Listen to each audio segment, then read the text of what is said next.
Hello everyone, this is me Jyoti Soni and welcome back with another chapter. कितना बड़ा globe दिखाई दे रहा है ना। और ये इतना बड़ा सा जो ग्लोब दिखाई दे रहा है जस्ट बिकॉज क्योंकि हम कंटेम्प्रेरी वर्ड पढ़ रहे थे और अभी तक के हमने वर्ड में इतनी सारी चीजें पढ़ी। हमने कोड वॉर पढ़ा है ना, क्योंकि वर्ल्ड वॉर आप पहले ही पढ़ चुके होंगे। कोल्ड वॉर पढ़ा, उसके बाद में हमने कैसे बाइपोलर वर्ड स्टार्ट होते हैं, बाइपोलर के बाद में कैसे यूएसएसएस खत्म होता है, यूएस की पावर ज़्यादा ग्रोथ होती है, फिर उसके बाद में उसके अल्टरनेटिव सेंटर पावर्स जो क्रिएट होते हैं, ये सारी चीज़ें पढ़ी है।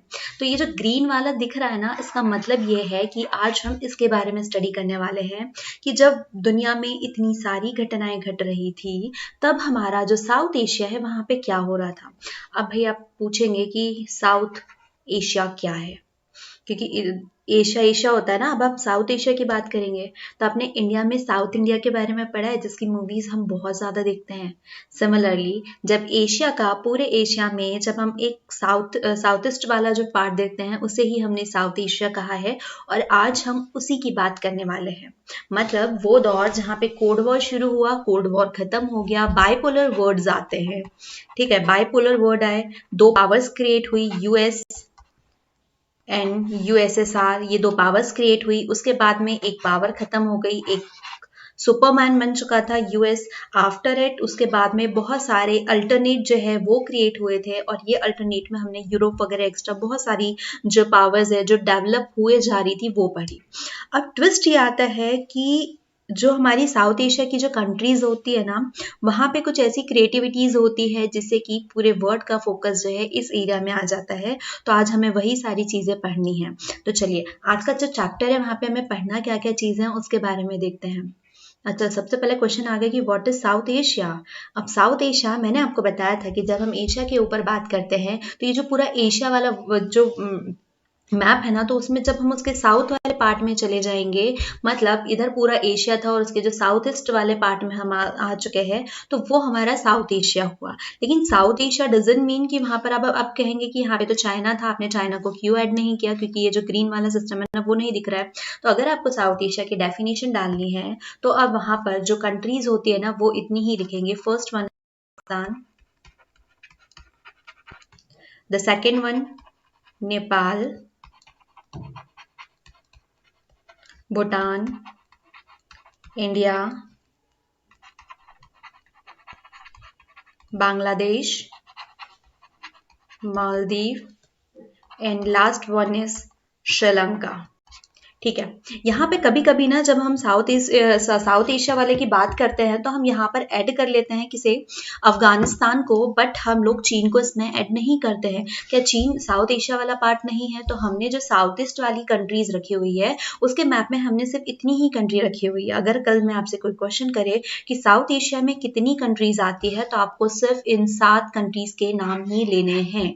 कभी कभी जो होता है बाई चांस हम अफगानिस्तान को ऐड कर लेते हैं, बट नेवर ऑलवेज। ओके, अब इन कंट्रीज को पढ़ना है हमें। इन कंट्रीज में क्या खास बात है? तो भाई जब इतनी सारी दुनिया में हलचल चल रही थी, क्रिएटिविटीज हो रही थी, तब हमारे यहाँ पर भी बहुत सारे ऐसे चीजें घटी है जैसे कि पूरे ही वर्ल्ड का जो है मच्छर, पूरे वर्ल्ड का ध्यान जो है हमारी ओर आकर्षित होने लगा। तो इन सारी जो कंट्रीज है, क्योंकि अब हम ये वाला जो है ना, मतलब वही 19 वाला इरा चल रहा है, तो यहाँ पे क्या होगा कि हम इंडिपेंडेंट होते हैं, फिर हमारी एक डेमोक्रेसी, क्योंकि हम लोग क्या कर रहे हैं, हम लोग पॉलिटी में बात कर रहे हैं, तो हम अपना जो गवर्नमेंटल स्ट्रक्चर है हम उसी को लेकर के उसी के रिगार्डिंग बात करने वाले हैं। मैं ब्लैक पेन ले लूँ। ओके, तो गवर्नमेंट के रिगार्डिंग बात करेंगे तो इन सारी कंट्रीज में कैसे एक डेमोक्रेटिक जो सिस्टम है वो शुरू हुआ, किसी में नहीं हुआ। तो इन सारी चीज़ों के ऊपर ना हम बात करने वाले हैं। देखो इंडिया में क्या होता है कि हमारे यहाँ पर हमने जो परमाणु सिस्टम है वो स्टार्ट किया था, परमाणु एटॉमिक टेस्ट जो हुआ था, आफ्टर इट पाकिस्तान में भी हो जाता है। तो इन दोनों से ना पूरे ही वर्ल्ड का हमारे इधर एक अट्रैक्शन आ जाता है, पूरे हमारे इधर आ जाते हैं कि ये भी एक सिमिलर पावर जो है वो क्रिएट हो रही है। इसके साथ में ये सारी कंट्रीज में जितना भी जो डेमोक्रेटिक सिस्टम चल रहा है उसके ऊपर पढ़ेंगे कि कैसे धीरे धीरे जो है सारी कंट्रीज जो है वो डेमोक्रेटिक बनी। हम इंडिया के बारे में नहीं पढ़ेंगे क्योंकि इसके लिए हम एक सेपरेट वीडियो में पढ़ चुके होंगे या पढ़ लेंगे। ओके, क्योंकि ये जो है चैप्टर हमारा कहीं ना कहीं आ जाएगा। इसके अलावा हम नेपाल, पाकिस्तान, भूटान, बांग्लादेश, श्रीलंका और मालदीव में कैसे कैसे डेमोक्रेटिक जो सिस्टम है वो डेवलप होता है उसके बारे में बात करने वाले हैं। क्योंकि हर जगह डेमोक्रेटिक जो है शुरू से तो नहीं था, क्योंकि हम देख रहे हैं कि कैसे एक तानाशाही चल रही थी कि बस जीतो, वो एरिया जीतो और वहाँ पे राज करो, ये सिस्टम चल रहा था। अब धीरे धीरे डेमोक्रेसी आनी शुरू हुई, तो कैसे डेमोक्रेसी को सारी जो ये कंट्रीज है, ये जो एरियाज है, इन्होंने कैसे एक्सेप्ट किया। क्योंकि अभी तक के हम लोगों ने सारी सबके बारे में बात कर ली थी, हमने यूरोप के बारे में बात कर ली, हमने अमेरिका यूएसएसआर से रिलेटेड जो चीजें थी उसमें बात कर ली, हमने चीन से रिलेटेड पढ़ लिया, लेकिन अब हम इसकी डेमोक्रेसी जो है ना, गवर्नमेंट, वो स्ट्रक्चर कैसे डेवलप होता है उसके बारे में पढ़ने वाले हैं। तो चलिए स्टार्ट करते हैं। आप लोग रेडी है? The expression south Asia usually include the following country. Definitely ये जो मैंने आपको कंट्रीज के बारे में बताया था, Bangladesh, Bhutan, India, Maldives, Nepal, Pakistan and Sri Lanka. The mighty Himalaya in the north and the West Indian ocean. अच्छा, ये बात मैं पहले यहाँ पर क्लियर कर, हमारा जो पूरा डेवलप हुआ है ना ये सारी कंट्रीज वगैरह, तो यहाँ पे ना हमारे पास में सिर्फ एक पॉलिटिकल मतलब डिफरेंसेस तो नहीं है, लेकिन इसके साथ में क्या होता है, हमारे पास में देखो, इधर हमारे पास में अरब सागर मिल गया, हमें अरेबियन एशिया मिल गया, सॉरी मैं हिंदी पे आ गई, कोई कोई इशू नहीं है।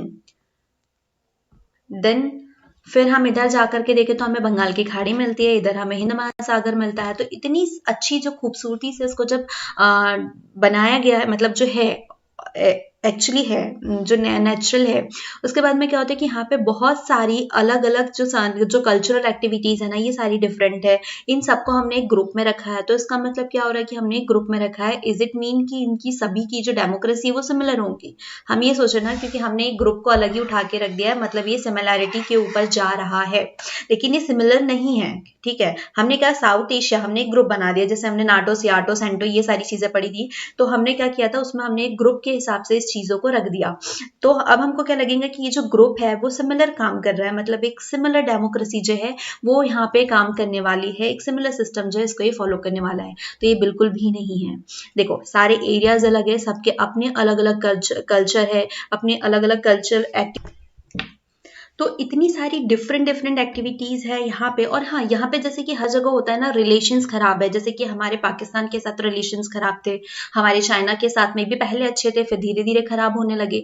तो इन सारी चीजों में क्या हुआ कि इन सारी कंट्रीज के आपस में जो रिलेशंस थे ना, तो कहीं ना कहीं एक तरीका था ये दूसरों को अट्रैक्ट करने का, जो पूरा वर्ड था, तो उसका जो फोकस है वो हमारे ऊपर लाने का, मतलब लाने का नहीं, लेकिन इन सारी एक्टिविटीज से ना ये सारे फोकस जो है, सभी का फोकस हम पे आ गया, मतलब साउथ एशिया पे आ गया।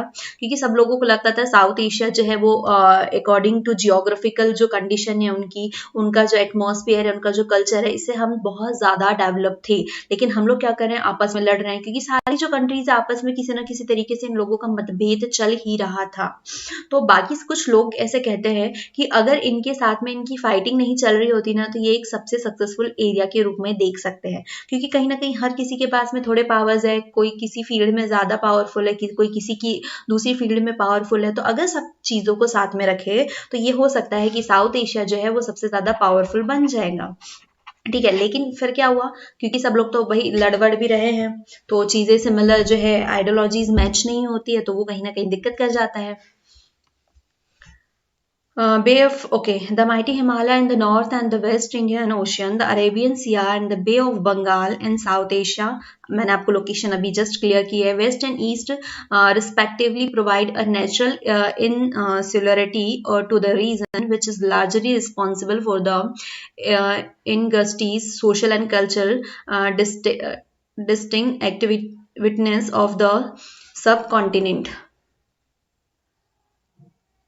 The boundary of the region are not as clear in the east and west as they are in the north and the south. Afghanistan and Myanmar are often included in discussion of the region as a whole. हाँ, कभी कभी जब मैंने आपको वही ये बात बताई ना कि कभी कभी अफगानिस्तान को ऐड कर लिया जाता है, but China is not our part. ठीक है, China is an important player but is not considered to be a part of the region. ठीक है, इस रीजन में हम चाइना को इन्वॉल्व नहीं करते हैं। The various countries in South Asia do not have the same kind of political system. Definitely यही बात जो मैंने आपको अभी बताई है कि हमारे पास में जो साउथ ईस्ट वाली जितनी भी कंट्रीज है ना, ये सॉरी साउथ एशिया वाली जो भी कंट्री है, ठीक है, उसकी जितनी भी मतलब जो सातों कंट्रीज है वो एक सिमिलर पॉलिटिकल सिस्टम के साथ नहीं चलती है। कहीं पर डेमोक्रेसी थोड़े लेट आ रही है, कहीं पर डेमोक्रेसी शुरू से हम उसको फॉलो कर रहे हैं। जैसे कि इंडिया में जब से हमने हमारा कॉन्स्टिट्यूशन बनाया है 19, ठीक है, जब से हमारा कॉन्स्टिट्यूशन जो है वो लागू हुआ है तब से हम कंटिन्यूअसली इसको फॉलो कर रहे हैं। लेकिन कहीं कहीं ऐसा हुआ है, जब हम सारी कंट्री को धीरे धीरे पढ़ेंगे तो आपको वो जो डिफरेंसेस है वो क्लियर होने शुरू हो जाएंगे। Despite many problem and limitations, Sri Lanka and India have successfully operate a democratic system their independence from. Okay, यहाँ पे थोड़ा सा कुछ इशू हो गया। देखो, इतने सारी प्रॉब्लम्स के बाद में, इतनी सारी लिमिटेशंस के बाद में, एक एग्जांपल जो मैंने जस्ट बताया कि हमारी इंडिया जो है वो सक्सेसफुली अपनी डेमोक्रेसी सिस्टम को चला रही है जब से उन्होंने जो हमारा गणतंत्र जो है, रिपब्लिक जो है वो लागू है, तब से हम उसको सेलिब्रेट ही कर रहे हैं। सिमिलरली श्रीलंका ने भी इसी चीज को फॉलो किया है, बट बाकी सारी जो चीजें हैं उनके साथ में ऐसा कुछ नहीं हुआ है। Pakistan and Bangladesh have experience both civil and military rules, with Bangladesh remaining a democracy in the post cold war period. Bangladesh और पाकिस्तान ने डेमोक्रेसी के साथ साथ में मिलिट्री रूल को भी फॉलो किया है, और पाकिस्तान में तो थोड़ा और डिटेल में भी हम पढ़ने वाले हैं। Bangladesh remaining a democracy in the post war period, ठीक है। Pakistan began the post-Cold War period with successive democratic government under Benazir Bhutto and Nawaz Sharif respectively, but it suffered a military coup in 1999 and has been run by militarism in since then till 2006. देखो, पाकिस्तान के बारे में जब हम पढ़ने जाएंगे ना तो यहाँ पर हमको बहुत सारी पजल सॉल्व करने को मिलेंगी। क्या होता है, देखो, बेनजीर भुट्टो के वहां पर इन्हें डेमोक्रेटिक कंट्री लिया है, बेनजीर भुट्टो ने अपनी एक पार्टी क्रिएट कर दी। फिर उसके बाद में क्या होता है, 1999 के बाद में वहां पर मिलिट्री जो कॉप है वो आ जाता है, सैनिक शासन आ जाता है, और ऐसे ही कंटिन्यू चलते रहता है। तो आज भी वहां पर डिसाइडेड नहीं है कि आप किसके तहत अपना शासन जो है वो चला रहे हैं। कभी यहाँ पर मिलिट्री कॉप लगता है, कभी डेमोक्रेटिक कंट्री लग जाती है। तो ऐसे बहुत सारे डिफरेंसेस हैं। जब हम पर्टिकुलरली टॉपिक पढ़ेंगे पाकिस्तान वाला तो वहां पे ये चीजें क्लियर हो जाएंगी। Nepal was a constitutional monarchy with the danger of the king taking over executive power. In 2006, a successfully popular uprising led to the restoration of democracy and reduced the king to a nominal position.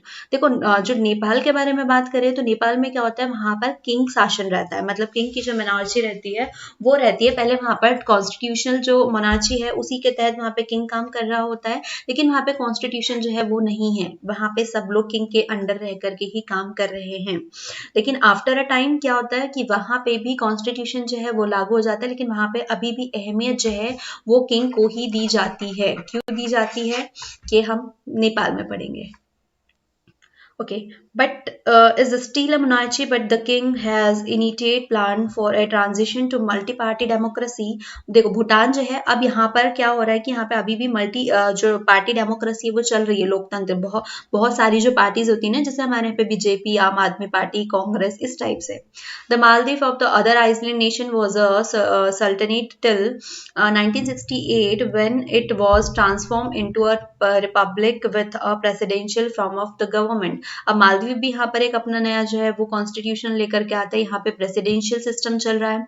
2005 में क्या होता है, the parliament of the Maldives voted initially to introduce a multi-party system. The Maldive Democratic Party dominate the political affair of the Iceland. Democracy straightened in the Maldives after the 2005 election when some opposition party were legislated. अब क्या हो रहा है कि मालदीव में थोड़ा सा यहाँ पे भी खेल होता है।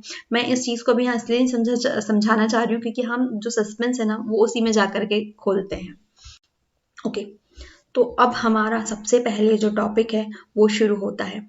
क्या, देखो, मालदीव और भूटान, एक सेकेंड वहां पर क्लियर कर दूं मैं, जो भूटान और मालदीव है ये छोटे छोटे एरिया होते हैं, लेकिन इसके बाद में कैसे ये अपनी डेवलपमेंट पार्टी जो है वो शुरू करते हैं। यहाँ तक कि हमने सारी जो कंट्रीज है ना, 7 कंट्रीज के बारे में, कि कैसे वहां पे डेमोक्रेसी जो है वो डेवलप हो रही है, कैसे वहां पे कौन कौन सा शासन चल रहा था, हमने उसके बाद में, मतलब हम सीधे बात करें आफ्टर कोल्ड वॉर एरा, ठीक है, जब सारी चीजें खत्म हो रही है, हमारे यहाँ आजादी मिल चुकी है, ब्रिटिशियर्स जा चुके हैं, उसके बाद का जो सिस्टम कंटिन्यू हो रहा है, हम उसके बारे में बात कर रहे हैं, है ना। तो ये सारी जो चीजें हैं, ये छोटी छोटी एक्सप्लेनेशन जो है ये आफ्टर जो चैप्टर स्टार्ट होने वाला है उसके पहले है, एक मतलब छोटा सा सब्जेक्टिव है, ताकि हम इसके बाद में थोड़ी सी चीजें दिमाग में आ जाए, तब हम और इसको डिटेल में आगे पढ़ पाए।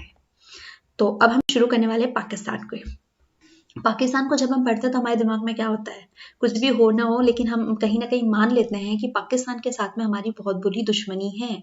ठीक है, जब पाकिस्तान और इंडिया वर्सेस पाकिस्तान मैच होता है तो भाई तब तो दंगे वगैरह सब कुछ हो जाता है। ठीक है, तो आज हम इसी पाकिस्तान को पढ़ने वाले हैं और कैसे पाकिस्तान बनेगा।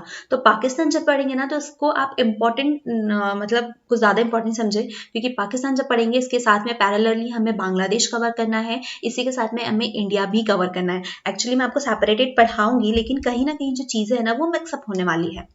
ओके, तो पाकिस्तान के बारे में बात करें, अब पाकिस्तान कैसे बनता है ये स्टोरी जो है आपको और मुझे सभी को पता है कि पाकिस्तान बना कैसे है। अब पाकिस्तान के साथ में हमारी जो मतलब वाद विवाद है, जो आर्ग्यूमेंट्स है, वो तो कंटिन्यूसली चलते आ रहे हैं। मतलब आज से नहीं, जब से पाकिस्तान क्रिएट हुआ है आफ्टर 1947 तब से कंटिन्यूसली ये जो चीज़ें हैं वो चलते आ रही है। अब आप कहेंगे मैंने यहाँ पे दो मैप लगाए हुए हैं, क्यों? क्योंकि देखो एक 1947 का है और एक है नाउ, जो प्रेजेंट है वर्तमान का है हमारे, वो है। तो अब आप यहाँ पे जो डिफरेंस है वो क्लियर करिए कि दोनों मैप में क्या फर्क है। दोनों मैप में फर्क ये है कि यहाँ पे ये जो ग्रीन वाला है ना, तो मैं इस ग्रीन को पाकिस्तान के इससे लूँ। क्या हो रहा है भाई? ठीक है, ये जो ग्रीन वाला सिस्टम है ना ये हमारा पाकिस्तान है और जो रेड वाला है वो हमारा क्या है? Sorry, India. Okay, it's India. ठीक है, मेरा देश महान। ये इंडिया हो गया और पाकिस्तान हो गया। अब आप ये सोचेंगे कि जो ग्रीन वाला पोर्शन है ना तो ये यहाँ पर था और जो कि अब यहाँ पर नहीं है, तो इसका मतलब क्या हुआ? देखो एक छोटी सी स्टोरी है ना, मैं आपको पहले क्लियर करती हूँ कि अब पाकिस्तान जो था, पाकिस्तान जब हमारे पास में 1947 में मुस्लिम लीग वगैरह ये सारी चीज़ें होती है और उसके बाद में हमारे पास में पाकिस्तान और इंडिया दो चीज़ों में डिवाइड हो जाती है before our independence day. Okay, अब दो चीज़ों में हो गया, हमारे पास एक कॉन्स्टिट्यूशन बना हुआ था जहाँ पे हमारी चॉइस थी कि जो भी इसको मतलब क्या हो रहा था कि इंडिया वाले जो इसको फॉलो करना चाह रहे नहीं करना चाह रहे वो आप कर सकते हो। जब से इंडिया और पाकिस्तान डिवाइड हुआ है तब से कंटिन्यूसली किसी न किसी मैटर पे हमारे जो है इनसे आर्ग्यूमेंट जो है वो चलते रह रहे हैं। अब आप यहाँ पर एक और चीज़ देख रहे होंगे कि यहाँ पर जो है ये वाला देखो, यहाँ पे ये आ रहा है और यहाँ पे ये चीज़ नहीं है। अगर हम इसके बारे में रिसेंटली बात करें तो ये हमारा जम्मू कश्मीर है। जब हम इंडियन मैप के ऊपर देखते हैं तो ये हमारा जम्मू और कश्मीर है। कंटिन्यूसली जो है वाद विवाद चलते आए। यहाँ से ये वाला सिस्टम जो है वो हट गया और यहाँ पर ये मतलब ये यहाँ पर है और यहाँ पर नहीं है। तो क्या हुआ कि पाकिस्तान, मैंने आपको बताया कि जो ग्रीन वाला है वो पाकिस्तान है, मतलब कि पाकिस्तान इस एरिया में भी था और इस एरिया में भी था। तो क्या हो रहा है कि हमने कम्युनिटी वाइज जो है हमारे कंट्री को डिवाइड कर दिया था। अब कम्युनिटी वाइज डिवाइड किया तो एक पाकिस्तान ये वाला था और एक पाकिस्तान ये वाला था। अब ये वाली जो बात आ रही है तो यहाँ पे कितने थे, जितने भी बंगाली लैंग्वेज वाले थे या बंगाली जो लोग थे वो लोग यहाँ पे रह रहे थे। यहाँ पे वो उर्दू लैंग्वेज बोलने वाले हैं, मतलब दो लैंग्वेजेस में टकरार हो गई। कौन कौन सी? Urdu and second one is Bengali. अब दोनों में वाद विवाद हो रहा है। बंगाली कह रहे हैं कि हमें यहाँ से मतलब अपनी अलग कंट्री दे दो, आप यहाँ से निकल लो, जो भी हो। इनके बीच में बहुत मार काट और बहुत सारे दंगे प्रसाद होते हैं। और जब हम लोगों ने 1947 में एक्चुअली जब पढ़ चुके हैं तो उस टाइम में एक्चुअली में ये सारी चीज़ें घटना घट रही थी, बहुत ज़्यादा क्रिएट हो रही थी। यहाँ पे इनका एक लीडर जो है बंगाली वाला वो से लीड कर रहा था। अब वो क्या इलेक्शन में आ जाते हैं। जब वो इलेक्शन में आ जाते हैं तो क्या होगा वहाँ पे कि वो जीत चुके हैं, तो अब उनकी यहाँ पे क्या चलेंगी, मतलब अपनी खुद की क्या चलने वाली है, मतलब सत्ता। अब उन्होंने जो कॉन्स्टिट्यूशन बनाया है उनका कहना है कि यही वाला जो कॉन्स्टिट्यूशन है वो पूरे पाकिस्तान पे चलेगा। डजेंट मैटर वो ईस्टर्न पाकिस्तान है या वो वेस्टर्न पाकिस्तान है। ठीक है, हम वेस्ट के बारे में बात है ना, तो यहाँ पे कौन सा पाकिस्तान है हम उसके ऊपर बात नहीं कर रहे हैं। तो अब इसने क्या किया कि अब ये लोग इतनी इनकी कम्युनिटी ज्यादा हो गई, वो तो ये चीजों को फॉलो नहीं करना चाहेंगे। अब यहाँ पे इंटरफेरेंस किसका जाता है? इंडिया का, क्योंकि इंडिया बीच में आ गया है। जब इनका इंटरफेरेंस जाता है और डेफिनेटली जब इंटरफेयर करता है तो किसी को चीज पसंद नहीं आती और यहाँ पे छिड़ जाता है युद्ध। तो जी हाँ, यहाँ पे एक वॉर होता है, वही वॉर जहाँ पे हमें नेशनल इमरजेंसी को फेस करना पड़ा था, है ना, 1971 में। ओके, तब यहाँ पे क्या हो रहा है कि अब क्या हुआ कि यहाँ से जितने भी पूर्वी पाकिस्तान है, मतलब यहाँ पे पूरा जो है उसको पाकिस्तान से अलग कर दिया गया, क्योंकि यहाँ पर डिफरेंस भी बहुत ज्यादा आ रहा था। ये पाकिस्तान और यहाँ पूर्वी पाकिस्तान, तो इसको टोटली अलग कर दिया गया और इसका नाम दे दिया गया बांग्लादेश। यहाँ पे एक नई कंट्री बन जाती है जिसका नाम है बांग्लादेश। तो यहाँ तक की जो स्टोरी है ना आपको सिमिलरली रिपीट करूंगी मैं पाकिस्तान में, इंडिया के पोर्शन में भी थोड़ी बहुत करूंगी, जहाँ पे हम भारत और पाकिस्तान के युद्ध के बारे में बात करेंगे। और जब पाकिस्तान वाला बांग्लादेश जब क्रिएट होगा, बांग्लादेश की डेमोक्रेसी के ऊपर बात करेंगे, तब भी हम इसी चीज को लेकर के बात करने वाले हैं। तो क्लियर हुआ कि यहाँ पे 1947 में यहाँ पर हमारे पास पाकिस्तान जो है वो टू पार्ट्स में डिवाइड हुआ था, और अब प्रेजेंट में क्या हुआ कि यहाँ से ये जो पाकिस्तान था इसको टोटली हटा करके इसको हमने कर दिया बांग्लादेश, ये अपनी एक सेपरेट कंट्री हो चुकी है।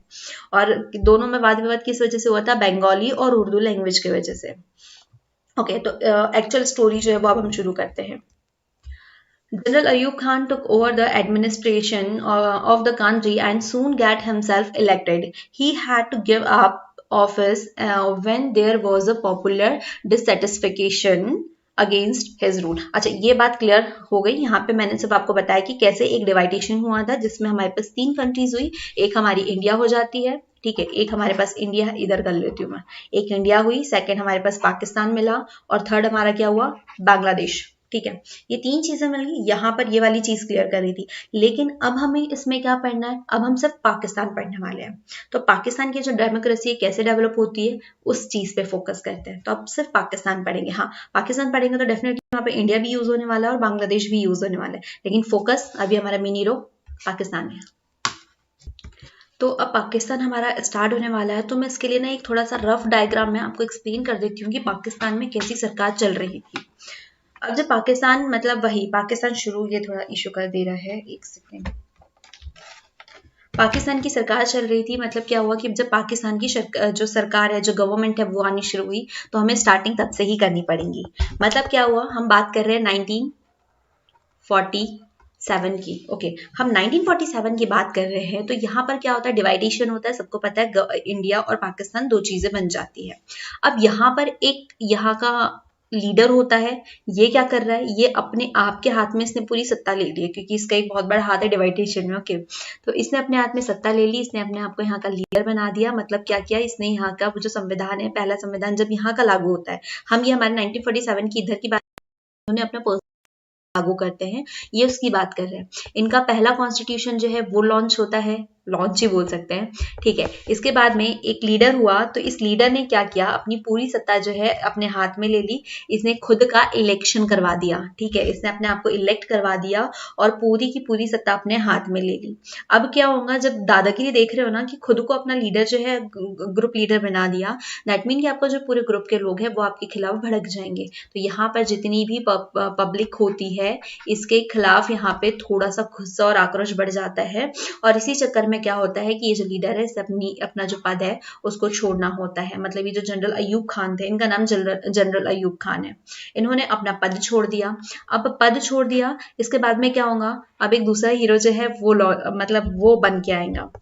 उसके पहले क्या हुआ कि यहाँ पर अब ये खत्म हो गया, क्योंकि इसने खुद ने अपनी ही मतलब क्या मतलब अपना इलेक्शन कराया था, वो हट गए। तो इसके बाद में क्या हो रहा है कि अब यहाँ पे यहाँ पे क्या है, मिलिट्री कॉम जो है वो शुरू हो गया। यहाँ पर मिलिट्री का जो राज है वो शुरू हो जाता है। अब उसके बाद में क्या होंगी चीजें कि इन्होंने क्या किया, यहाँ पर मिलिट्री चली गई, तो यहाँ पर एक दूसरे जो लीडर है उसको वो अपने अंडर में राज कर लेते हैं। तो ऐसा चलते जाता है। फिर क्या होगा? फिर एक दूसरे लीडर आएंगे, वहां पे डेमोक्रेसी चालू कर देंगे, फिर डेमोक्रेसी चालू करेंगे, उसके बाद में फिर मिलिट्री शासन आ जाएगा। फिर क्या होगा? उसके बाद में फिर एक बार क्या होगा कि पॉलिटिकल जो है डेमोक्रेसी वो शुरू हो जाती है, और एट द एंड जो है इनकी स्टोरी मतलब ये यहीं पे चलेगा, ठीक है। पहले यहाँ पर डेमोक्रेटिक चलेंगी, फिर मिलिट्री आ जाएंगी, आफ्टर इट फिर डेमोक्रेसी शुरू हो जाएंगी, फिर मिलिट्री आ जाएंगी। तो आपको यही सारी चीजें पढ़नी है इसमें। पाकिस्तान बोले तो यही सारी, मतलब वो किसी एक चीज पे सुटेबल बैठा ही नहीं, ठीक है, उसे इन्हीं सारी चीजों पे क्या इशू हो रहा है भाई? हाँ, इन्हीं सारी चीजों से उसको डील करते रहना पड़ेगा। एट देन क्या होता है, यहाँ पे एक मतलब एक जो है नवाज शरीफ करके आएंगे, तो वो अपने आप को क्या बनाते हैं? वो प्राइम मिनिस्टर होते हैं, फिर प्राइम मिनिस्टर से हट जाते हैं, फिर दूसरा आकर के क्या कहते हैं उसको प्राइम मिनिस्टर से हटा देता है, वो खुद प्रेसिडेंट बन जाता है। और उस डेट से क्या होता है कि जो भी प्रेसिडेंट बनेंगे वो इलेक्शन के थ्रू बनेंगे, लेकिन पूरा प्रशासन जो है उन्हीं के हाथों में रहेगा। तो इस तरीके से यहाँ पे चीजें चलती हैं। तो चलिए अब हम इसको थोड़ा सिक्वेंसली पढ़ लें। बाकी ये क्लियर हो गया कि यहाँ पर कोई भी एक कंटिन्यू जो है ना, जो सिस्टम है वो नहीं चल रहा है। यहाँ पे कोई कंटिन्यू सिस्टम नहीं है। यहाँ पे कभी मिलिट्री चलती है, कभी डेमोक्रेसी चलती है, तो यही सिस्टम जो है वो कंटिन्यू रहता है। ओके, पढ़ते हैं अब आगे। तो ये जो है ना, ये बनाने का एक रीजन यही था कि जब आप अपने नोट्स तो आप यहाँ पे ये चीजें रख लेंगे। कैसे कि आप मतलब ऐसे कर सकते हो कि यहाँ पे जैसे फर्स्ट कॉन्स्टिट्यूशन हुआ, आफ्टर इट यहाँ पर आपने क्या कर दिया, उस ये जो अयूब खान है उनका नाम लिख दिया, इन्होंने क्या किया, अपनी सत्ता ले ली। इसके बाद में ऐसा ऐसा जो चार्ट बना के करेंगे ना, तो वो चीजें याद रखने के लिए ज्यादा ईजी हो जाएंगी। चलो शुरू करते हैं। General Ayub Khan took over the administration of the country and soon got himself elected. He had to give up office when there was popular dissatisfaction against his rule. ठीक है, क्या हुआ कि इन्होंने अयूब खान जो है, इन्होंने पूरा की पूरा सिस्टम है उन्होंने अपने अंडर में ले लेते हैं। उन्होंने क्या किया, जैसे फर्स्ट कॉन्स्टिट्यूशन लागू होता है ना, मतलब जब संविधान शुरू होता है, तो इन्होंने पूरा ही सिस्टम अपने आप में ले लिया और वहां की जो पब्लिक है इस चीज से खफा हो जाती है कि आप पूरा सिस्टम अपने हाथ में कैसे ले सकते हो, अपनी मनमानी से अपना खुद का इलेक्शन करा दिया और आप अपने वहां के हेड बन गए। तो इस चक्कर में इन्होंने क्या देना पड़ता है अयूब खान को, और उसके बाद में क्या शुरू हो जाता है, यहाँ पे मिलिट्री मोनार्च जो है वो शुरू हो जाता है, मिलिट्री उसको टेक ओवर कर लेती है। अब मिलिट्री टेक ओवर कर लेती है मतलब इसका पावर भी किसी एक के पास जाने वाला है, तो वो लीड करते हैं कौन, general Yahya Khan. Okay, general Yahya Khan जो है इसको लीड कर रहे होते हैं। अब याहिया का जो मिलिट्री रूल चल रहा था, इस दौरान क्या होता है कि पाकिस्तान को बांग्लादेश वाली चीज से सफर करना होता है कि इसी टाइम वो जो डिवाइडेशन मैंने आपको सबसे शुरू में पढ़ाया था, तो वो चीजों को उनको यहाँ पे सफर करना होता है। तो मिलिट्री शासन में क्या हो रहा है, ये सही से डील नहीं कर पा रहे हैं, तो पब्लिक यही बोलेंगे ना कि भाई तुम तो सही से डील नहीं कर पा रहे हो, तुम हटो, किसी दूसरे को लेकर के आते हैं ताकि वो ज्यादा अच्छे से डील करेंगे। तो इसी दौरान पता है क्या होता है, 1971 वाले ही इरा में क्या होता है कि यहाँ पे बांग्लादेशी, वही जहाँ पे बंगाली और उर्दू के बीच में फाइट हो रही थी, तो इस बीच में क्या होता है, इंडिया जाकर के इन दोनों को सुलह कराता है। इंडिया सुलह कैसे कराता पता है, इंडिया और भारत के बीच में फाइट होती है। ठीक है, इंडिया और भारत इट्स सेम यार, सॉरी, इंडिया और पाकिस्तान के बीच में फाइट होती है, और ये फाइट ऐसे खत्म होती है कि जितनी भी जो इधर जो बांग्लादेश था ना, वहां पे जितनी भी पाकिस्तानी सेना थी, जो पूर्वी सेना थी, वो अपना सरेंडर कर देती है, वो अपने आप को भारतीय सेना के सामने गिव अप कर देती है। तो इस तरीके से ये युद्ध खत्म होता है और वहां पे बांग्लादेश जो है वो नया क्रिएट होता है। East Pakistan broke away to emerge as a independent country called Bangladesh, यही बांग्लादेश जो इमर्ज हुआ वही। Then after this, an election government under the leadership of Zulfikar Ali Bhutto came to the power in the Pakistan from 1971 to 77. अब यहाँ पर जो बेनजीर ये जो जुल्फिकार अली भुट्टो आ रहे हैं ना, तो आप अपने जो डायग्राम बनाएंगे तो यहाँ पे क्या रखेंगे, ये इलेक्टेड गवर्नमेंट है, मतलब एक डेमोक्रेसी क्लियर हो रही है। तो ये कब तक है, चलती है 1971 से 77 तक के। अब यहाँ पर ये जो याहिया खान है उनको क्यों हटाया गया था, क्योंकि तरीके से काम नहीं कर रहे हो। अगर आप सही तरीके से बांग्लादेश से हाथ नहीं धोना पड़ता है ना, आप अगर प्रॉपरली वर्क करते तो बांग्लादेश भी आज पाकिस्तान ही होता, तो इसलिए हट गए। फिर यहाँ पर आ जाता है जुल्फिकार अली भुट्टो, जुल्फिकार अली भुट्टो आ जाते हैं तो 1971 से 77 तक के ही चलते हैं। फिर यहाँ पे क्या होता है, तख्ता पलट हो जाता है, फिर आर्मी शासन आ जाता है। The Bhutto government was removed by general Zia ul Haq in 1977। अब 1977 में क्या होता है, जियाउल हल्क जो है, जियाउल हल्क ये क्या कर रहे हैं, उनको हटा देते हैं। फिर से क्या हो रहा है वहां पे, general Zia faced a pro democracy movement from 1982 onward and an elected democratic government was established once again in 1988 under the leadership of Benazir Bhutto. अभी देखो भुट्टो वर्ड दो याद रखने हैं, क्या, जुल्फिकार अली भुट्टो और बेनजीर भुट्टो। अब क्या हो रहा है, जुल्फिकार भुट्टो जो है यहाँ पर जुल्फिकार अली भुट्टो ये 77 तक के चले, है ना, 1971 से 1977 तक के चले। अब इनका तख्ता पलट कौन करता है, जुल्फिकार अली भुट्टो। ठीक है, अब अली भुट्टो ये तो कर रहे हैं, लेकिन यहाँ पे क्या हो रहा है कि यहाँ पे अभी भी डेमोक्रेटिक पार्टी को, डेमोक्रेटिक सिस्टम को सपोर्ट करने वाले जो है वो आंदोलन कर रहे हैं, वो अभी भी उसके सपोर्ट में है, तो इनका सामना उनसे हो जाता है, ये जो आंदोलन होता है ना उनसे। तो अब यहाँ पे क्या हो रहा है कि जुल्फिकार अली जो जियाउल हल्क जो है जनरल, तो ये फिर हट जाते हैं। अब क्या होता है, 1982 में वापस आती है Benazir Bhutto with democratic party, ठीक है, डेमोक्रेटिक सिस्टम के साथ में वो रिटर्न आती है, और यहाँ पे फिर से डेमोक्रेटिक सिस्टम जो है वो कंटिन्यू हो जाता है। These phase of elective democracy lasted till 1999। अब जो बेनजीर भुट्टो वो 88 से आती है 99 तक के, मतलब क्या होता है कि वहां पे डेमोक्रेटिक सिस्टम जो है वो कंटिन्यू है। When the army stepped in again and General Parvez Muzaffar removed Prime Minister Nawaz Sharif Ali. अब देखिए जो जनरल परवेज है वो वापस आते, जितने भी जनरल वाले हैं, तो आप वहाँ पे आर्मी शासन जो है वो चलने वाला है। जनरल आए दैट मीन कि वहाँ पे वापस आर्मी जो है वो आने वाली है, जो मिलिट्री पावर है वो वापस आने वाला है। अब यहाँ पर क्या हो रहा है कि इस टाइम में 1990 के टाइम में क्या होता है, यहाँ पर कौन है, नवाज शरीफ जो है यहाँ के प्राइम मिनिस्टर है। अब यहाँ पे जनरल परवेज जो है ये वापस आते हैं और नवाज जो परवेज है, शरीफ है, नवाज शरीफ, इसको हटा देते हैं। शरीफ को हटा दिया किसने, परवेज मुजफ्फर जो है उसने उसको हटा दिया। अब ये क्या करते हैं, खुद को प्राइम क्या प्रेसिडेंट बना देते हैं। प्रेसिडेंट बना दिया, लेकिन फिर भी अब इनको यहाँ पर क्या करना पड़ेगा, बहुत सारी चीजों से डील करना पड़ेगा। तो अब ये क्या करते हैं, यहाँ पे एक डेमोक्रेटिक सिस्टम लाते हैं कि जो भी डेमोक्रेटिक सिस्टम से मतलब चलना तो आर्मी ही है, लेकिन क्या होगा यहाँ पे कि जो भी प्रेसिडेंट चुना जाना है वो इस सिस्टम के तहत चुना जाएगा। क्लियर। तो यहाँ पे कभी भी कोई भी डेमोक्रेटिक जो है पार्टी वो कंटिन्यू हो ही नहीं पाई। ठीक है, मतलब पाकिस्तान में जो हम आजकल देखते हैं ना आए दिन न्यूज में कि वहां पे ऐसा हो रहा है वैसा हो रहा है, तो ये कहीं ना कहीं रीजन इसी के है। और वो रीजन क्यों ऐसे मतलब यहाँ पे है कि क्यों वहां पर एक डेमोक्रेटिक कंट्री जो है वो नहीं बना पाए, क्यों, क्योंकि वहां पे जो है इन्वॉल्वमेंट किसका था, ज्यादातर मिलिट्री का इन्वॉल्वमेंट था, और वो अपने आप को ज्यादा पावरफुल बना रहे हैं। ठीक है, अब इसके रीजन अगर आपसे पूछ लिया जाए कि पाकिस्तान क्यों फेलियर है, उसने क्यों बिल्ड नहीं कर पाया डेमोक्रेसी, तो उसके रीजन अब हम देखते हैं। फर्स्ट तो बिना पहले से देखे ही अपने पहले क्लियर कर लेते हैं। देखो वहां पे मिलिट्री ज्यादा पावरफुल थी, क्योंकि डेमोक्रेटिक के लिए कोई स्टेबल करने के लिए कोई स्ट्रॉन्ग पर्सन ही नहीं आ पाया। बेनजीर भुट्टो थी, नवाज शरीफ तक के उन्होंने कर लिया है ना, 88 से 99 तक के उन्होंने फिक्स कर लिया। Social dominance of the military clearly and land aristocracy has led to the frequent overthrow of elected government and establishment of military government. Pakistan conflict with India, अब हाँ पाकिस्तान के इंडिया से वॉर भी चल रहे थे, तो वहां पर भी ये कहीं ना कहीं दिक्कत हो रही थी।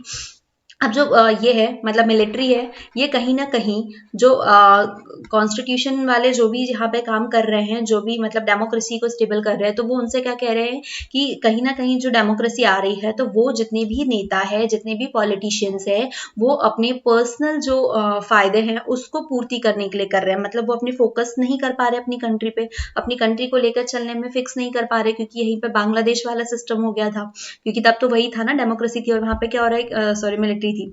तो अब वहां पे ऐसे वाले सिस्टम हो रहे, तो कहीं ना कहीं जो मिलिट्री के पास ज्यादा पावर था, और जो इनको दबाने की कोशिश कर रहे थे। सेकंड रीजन ये भी मोस्ट इंपॉर्टेंट है, क्योंकि पाकिस्तान किसके साथ में युद्ध करने में लड़ा हुआ था, इंडिया के साथ में, और कहीं ना कहीं इसके इफेक्ट जो है इनकी कंट्री के ऊपर चल रहे थे।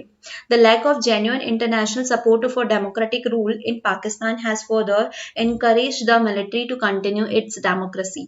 अब कहीं ना कहीं पर जितने भी इंटरनेशनल सपोर्ट्स है वो इन्हें सपोर्ट नहीं कर पा रहे थे, जैसे कि बड़ी बड़ी जो कंट्रीज वगैरह है, क्योंकि दुनिया में इतना सब कुछ चल रहा है, तो कहीं ना कहीं हमें सपोर्ट की नीड पड़ेगी। तो वहां पे जितनी भी ऐसी वाली जो सिस्टम है, तो वो डेमोक्रेटिक सिस्टम को सपोर्ट ही नहीं कर रहे थे, क्योंकि एक तरीके से स्टैब्लिश करने के लिए, जैसे कि हम लोगों ने वर्ल्ड कोल्ड वॉर वगैरह में भी पढ़ा था, तो कहीं ना कहीं जो बाकी सारे लोग हैं वो सपोर्ट कर रहे थे क्या, कि कोल्ड वॉर को हम थर्ड वर्ल्ड वॉर में क्रिएट ना हो करे, मतलब कन्वर्ट ना होने दे, तो वो चीज हो रही थी। तो ऐसी चीज यहाँ पे कुछ ऐसा सपोर्ट नहीं मिल रहा था कि वहां पे आप एक अच्छा डेमोक्रेटिक सिस्टम जो है वो स्टैब्लिश करने में, बिल्ड करने में कोई हेल्प करे। और यहाँ पे कहीं ना कहीं ऐसा हो रहा था कि अमेरिका और जैसे बड़े बड़े जो कंट्रीज वगैरह हैं, तो वो कहीं ना कहीं अपने हित के ऊपर ही काम कर रहे थे। वेट, ओके सॉरी, ठीक है, तो वो कहीं ना कहीं अपने ऊपर ही काम कर रहे थे। तो इन सारी चीजों की वजह से पाकिस्तान में अब तक एक स्टैब्लिश मतलब जो डेमोक्रेसी है वो स्टैब्लिश नहीं हो पाई है। कभी भी वहां पे आर्मी शासन हो जाता है, कभी भी डेमोक्रेटिक पार्टी आ जाती है। एट द एंड यहाँ से सिर्फ इतना पता चलेगा कि यहाँ पे जो भी प्रेसिडेंट है वो थ्रू इलेक्शन के ही नॉमिनी बनता है वहां पे। तो इट्स पाकिस्तान, आई होप आपको समझ में आया हो। तो पाकिस्तान पढ़ा है, इसी के साथ में हमने थोड़ा बहुत बांग्लादेश भी पढ़ लिया। तो चलो अब बांग्लादेश की जो डेमोक्रेसी है वो कैसे बिल्ड होती है ये पता करते हैं। I am really sorry guys, but मुझे फिर से जो बांग्लादेश है उसके बारे में आपको फिर से बताना पड़ेगा, क्योंकि हम पर्टिकुलरली जो है एक सेपरेटली बांग्लादेश पढ़ रहे हैं। तो सबसे पहले हमारी इस जो स्टोरी है वो स्टार्ट होंगी कि कैसे बांग्लादेश क्रिएट होता है, क्योंकि बांग्लादेश क्रिएट होने से पहले वहाँ का जो बैकग्राउंड है, हिस्ट्री है, वो जाननी ज़्यादा इंपॉर्टेंट हो जाती है। तो बांग्लादेश कैसे क्रिएट हुआ अब तक के आप लोगों को तो बहुत अच्छे से रट चुका होगा। मतलब सिंपली क्या होता है कि बांग्लादेश क्रिएट होने से पहले जो बांग्लादेश है वो पूर्वी पाकिस्तान या जो वेस्ट वेस्टर्न पाक है उसका मेंबर होता है। यहाँ पे बहुत ज़्यादा तानातनी चल रही होती है बिटवीन किसके बारे में, जब हमारे पास में ब्रिटिशर्स का राज था तो यहाँ पे बंगाल और असम जो है ये वाले एरिया आते थे। मतलब यहाँ पे बंगाली और असम जो है वो वाली लैंग्वेज है वो चलने वाली है, बंगाली लैंग्वेज चलने वाली है। तो क्या हो रहा है कि यहाँ पे ये वाला पोर्शन ज़्यादा है तो ये इनके ऊपर ज़्यादा प्रेशराइज करते हैं कि आप बंगाली, मतलब बंगाली जितनी भी संस्कृति है, जो भी चीज़ें हैं उनको दबाने की कोशिश कर रहे हैं, मतलब वहाँ की लैंग्वेज, उनकी संस्कृति, और वो उन्हें पुश कर रहे हैं कि आप मोमेडियन कल्चर जो है उसको फॉलो करें। तो ये चीज़ें हो रही है। अब बहुत लंबे समय तक तो कोई झेल नहीं सकता है, तो इनका एक लीडर उठ के आता है और वो उनको सपोर्ट करता है। ठीक है, उनके खिलाफ जो है आंदोलन वगैरह शुरू होते हैं कि हम अपना कल्चर, हमारी लैंग्वेज को नहीं छोड़ने वाले हैं। इस दौरान क्या हो रहा है, वहां पर उन्हें सपोर्ट करता है कौन, इंडिया, और इंडिया सपोर्ट करता है। तो 1947 टू 1971 इस बीच में ये क्या रह रहा है, ये वाला जो है ना, क्या है अभी तक के ये पाकिस्तान का एरिया है, मतलब पूर्वी पाकिस्तान जो है उसका साइड है। ठीक है, ईस्टर्न जो है ईस्टर्न पाक है, यहाँ पे ये चल रहा है। लेकिन आफ्टर 1971 के बाद क्या होता है कि भारत और पाकिस्तान का युद्ध हो जाता है। जब भारत और पाकिस्तान का युद्ध हो जाता है, जो ये वाली पाकिस्तानी सेना है वो भारत के सामने गिव अप कर देती है, सरेंडर कर देती है। तो यहाँ पे क्या हो रहा है कि यहाँ पे अब इसके बाद में ये लोग क्या करते हैं कि जो बांग्लादेश है वो एक नई कंट्री के रूप में ओरिजिन होता है और वो शुरू हो जाता है। अब हमारी आगे की स्टोरी क्या होंगी कि अब हमें इसके आगे से पढ़ना है, क्योंकि लास्ट टाइम जब हमने 1971 में बांग्लादेश बना दिया था, उसके बाद में हमने सिर्फ पाकिस्तान पढ़ा था कि कैसे पाकिस्तान में जो भी डेमोक्रेसी सिस्टम चल रहा है, डेमोक्रेटिक सिस्टम चल रहा है, कहीं कभी आर्मी आ रही है, मिलिट्री आ रही है, तो वो कैसा। अब हमको सिर्फ क्या पढ़ना है, अब हमें सिर्फ जूम करना है इस एरिया पे, या इस एरिया पे जो बांग्लादेश है अब। ठीक है, शुरू करते हैं। Bangladesh was a part of Pakistan from 1947 to 71. It consisted to the partitioned area of the Bengal and Assam from British India.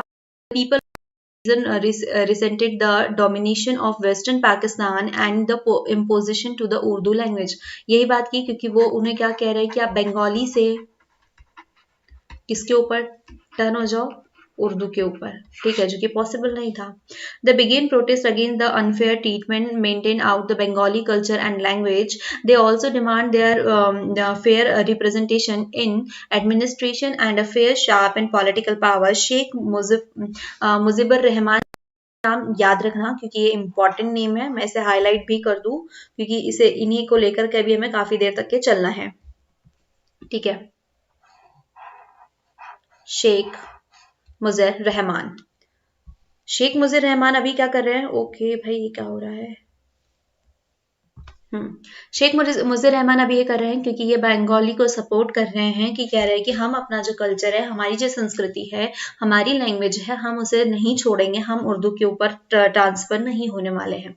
तो ये जो स्ट्रगल है इसको लीड करते हैं Sheikh Muzaffer Rahman lead the popular struggle against West Pakistan domination. He demanded autonomy for Eastern region in the 1970 election in the then Pakistan the Awami League. हाँ, इनकी जो पार्टी है वो कौन सी होती है, अवामी लीग। ठीक है, तो ये उस वक्त का जो क्या हो रहा है, इनका जो कॉन्स्टिट्यूशन में जो इनका इलेक्शन हो रहा है, तो ये उसको लीड कर रहे हैं और वो जीत भी जाते हैं बहुत अच्छे खासे, मतलब वो कहते हैं ना मत जो होता है उससे ये जीत जाते हैं। और इनकी जो असेंबली होती है ना, तो ये कॉन्स्टिट्यूशन को वो करते हैं कि मतलब जो संविधान सभा है, तो वहां पर ये प्रपोज करते हैं कि जो संविधान मेकिंग, जो कॉन्स्टिट्यूशन मेकिंग होने वाली है, तो यहाँ पर इनकी ज्यादा चले। वो कह रहे हैं कि मतलब हमारा भी, क्योंकि उन्हें असेंबली में ज्यादा क्या किया है, इलेक्शन में ज्यादा अच्छे मतों से वो जीते हुए हैं, तो वहां पर भी इनकी चलेंगी। लेकिन ये जो वेस्टर्न पाकिस्तान है इसको तो पसंद नहीं आएगा। ठीक है, क्योंकि आप वहां पे एक एरिया से आप जीत के बाहर आ रहे हैं, तो वो बिल्कुल सहन नहीं करेंगे कि आप वहां से जीत करके अब आप हमें भी लीड करें। तो क्या हो रहा है, यहाँ पे उस वक्त शेख मुजीब जो रहते हैं उनको अरेस्ट कर लिया जाता है। इनकी यहाँ पे किसकी पावर ज्यादा बढ़ रही है, उस वक्त यायूब खान थे। ठीक है, वही यायूब खान जिन्हें मिलिट्री जो पावर है वो लेकर के आए थे। तो वो क्या कर रहे हैं कि इनके ऊपर प्रेशराइज करते हैं, क्योंकि उनकी पॉलिटिक्स ज्यादा है, मतलब उनकी सत्ता ज्यादा है, तो वो इनके ऊपर प्रेशराइज करते हैं और शेख को क्या करते हैं, अरेस्ट कर देते हैं। Under the military rule of Jaya Khan, Pakistani army tried to suppress the mass movement of the Bengali people. अब जो बंगाली पीपल जो भी आंदोलन वगैरह कर रहे थे, तो ये चाह रहे थे कि इसे दबा दे, इसे खत्म कर दे। अब क्या होता है, खत्म तो करता नहीं है अब यहाँ पर, क्योंकि बंगाल था तो इंडिया का भी इंटरफेरेंस जरूरी था, अब इंडिया उसमें इंटरफेयर करता है। The government of India supported the demand of the people of east Pakistan for their independence and they help them financially and military. अब इंडिया उसको सपोर्ट कर रही है पाकिस्तान को, किसे, मतलब वो जो उनकी टीम है ना लीग, तो उन्हें मिलिट्री और फाइनेंशियली दोनों तरीके से सपोर्ट कर रही है। These result between India and Pakistan in December 1971, ये इंडिया में भी हमें पढ़ने को डबल मिलेगा। That ended in the surrender of the Pakistan forces in East Pakistan and the formation of Bangladesh as an independent country. Okay, again वही story आ गई है। ठीक है, तो यहाँ पे क्या हो रहा है कि जो ईस्टर्न पाकिस्तान की जो आर्मी थी वो सरेंडर कर देती है on front of India, Indian army, और यहाँ पे बांग्लादेश एक अपनी इंडिपेंडेंट कंट्री बन जाती है। शेख मुजीब खान जो है उन्हें याद रखना है, ठीक है। अब उन्हें याद इसलिए रखने का कहा है क्योंकि अब स्टोरी जो है यहाँ से शुरू होने वाली है, यही बात मैंने आपको अभी भी बताई थी। बांग्लादेश बन चुका है तो अब यहाँ का कॉन्स्टिट्यूशन शुरू होगा, अब उसे कैसे रन करना है वो देखते हैं। पता है यहाँ पे ना शेख साहब जो है ना एक गेम खेल लेते हैं। पहले तो इन्होंने क्या किया, बांग्लादेश सेपरेट करवाया, ठीक है, किससे, पाकिस्तान से बांग्लादेश सेपरेट करवाते हैं। उसके बाद में इनका पता है जो एक्चुअल में गेम होता है ना वो क्या खेल लेते हैं। देखो बांग्लादेश जो है वो ड्राफ्टेड हो जाता है, वो अपना कॉन्स्टिट्यूशन बना लेता है। इसके बाद में ये क्या करते हैं, कॉन्स्टिट्यूशन तो बन जाता है तो शेख जी क्या करते हैं कि जितनी भी पार्टीज होती है जो उनके कंपिटिटर होती है उन सबको डिस्ट्रॉय कर देते हैं, और उनके बाद में क्या करते हैं, उनके पास सिर्फ एक पार्टी बच जाती है जो कि उनकी खुद की होती है। मतलब सत्ता किसके पास चली गई, किसी एक के पास में। अब जब ये जो जितना भी पावर है वो एक के हाथ में आ गया तो जनता जो है उसको एक्सेप्ट नहीं करने वाली है। तो जनता क्या करती है, इनके खिलाफ आंदोलन करती है। ऐसे करके इनका जो कॉन्स्टिट्यूशन है आगे बढ़ता है। चलो साथ साथ में पढ़ते चलते हैं। Bangladesh drafted its constitution clearing faith in secularism, democracy and socialism. However, in 1975, Sheikh Mujib got the constitution amendment to shift from the parliamentary to presidential form of the government. अब इन्होंने क्या किया, पार्लियामेंट्री से presidential system जो है उसमें convert कर दिया। मतलब यहाँ पे पावर से प्रेसिडेंट की चलने वाली है। ये वाले हम लोग उसमें पढ़ चुके हैं, है ना, पहले वाले चैप्टर्स में पढ़ चुके हैं कि पार्लियामेंट्री सिस्टम क्या है और प्रेसिडेंशियल सिस्टम क्या है। अब ये क्या कर रहे हैं कि abolished all party except his own the Awami League. इन्होंने क्या किया, सिर्फ इनकी अवामी लीग बच जाती है और जितनी भी पार्टीज होती है उन सबको डिस्ट्रॉय कर देते हैं, खत्म कर देते हैं। These and tension in dramatic and tragic development. He was assassinated in a military uprising in August 1975. Definitely अब बहुत ज़्यादा टेंशन्स क्रिएट हो जाएंगे, बहुत ज़्यादा कॉन्फ्लिक्ट्स होंगे। तो इन सारे दौरान में क्या होता है कि इनकी पार्टी को हटा दिया गया। अब यहाँ पे क्या होता है, जो आ जाती है तो अब क्या होगा, द न्यू मिलिट्री रूलर जौर रहमान जो है ये क्या करते हैं, इनकी form his own Bangladesh national party. अभी अपनी खुद की एक नेशनल पार्टी बनाते हैं। He was assassinated and other military take over allowed under the leadership of gen HM Ershad. अब ये क्या कर रहे हैं कि इसके बाद में एक नया जो है एक और मिलिट्री पावर किसके अंडर में चले जाता है, Ershad. The people of Bangladesh soon rose in support. अब यहाँ पे ये एक चीज एक हो रही है, यहाँ पे ये है कि यहाँ पे जब इनके पास में जब सिस्टम आता है ना तो शेख जो है इनको गिरफ्तार करके मार दिया जाता है बाय आर्मी, जो मिलिट्री पावर है उनके द्वारा। जो मिलिट्री आ रही होती है ना तो वो क्या करते हैं, शेख मुजीब को खत्म कर देते हैं, उनका मर्डर हो जाता है और यहाँ पे आर्मी शासन जो है ये कंटिन्यू हो जाता है। ठीक है, मिलिट्री पावर जो है वो कंटिन्यू हो जाता है। इसके बाद में नेक्स्ट वाले रहमान आते हैं। ठीक है, उसके बाद में इरशाद एक और मिलिट्री रूरल जो है वो इंटर करते हैं। तो ये वाली जो बाउंड्री है ना यहीं तक के, अब यहाँ तक की चीजें रखो। ये इतना यहाँ पर इन दोनों ने कर लिया। यहाँ पे प्रेसिडेंशियल सिस्टम हो गया, फिर देन मिलिट्री सिस्टम आ गया। आफ्टर अब क्या हो रहा है कि अब जो जनता है वो जागरूक हो रही है। ठीक है, अब उन्हें डेमोक्रेटिक जो कंट्रीज है उसके साइड में ही थी इंडिया। ठीक है, उन्हें देख रहे हैं कि डेमोक्रेटिक कंट्री जो होती है वो कितने अच्छे से स्टैब्लिश हो पा रही है, कितने अच्छे से वहां का शासन चल रहा है। इवन सबसे मोस्ट इंपॉर्टेंट कि आपको अपनी मत रखने का अधिकार है वहां पे।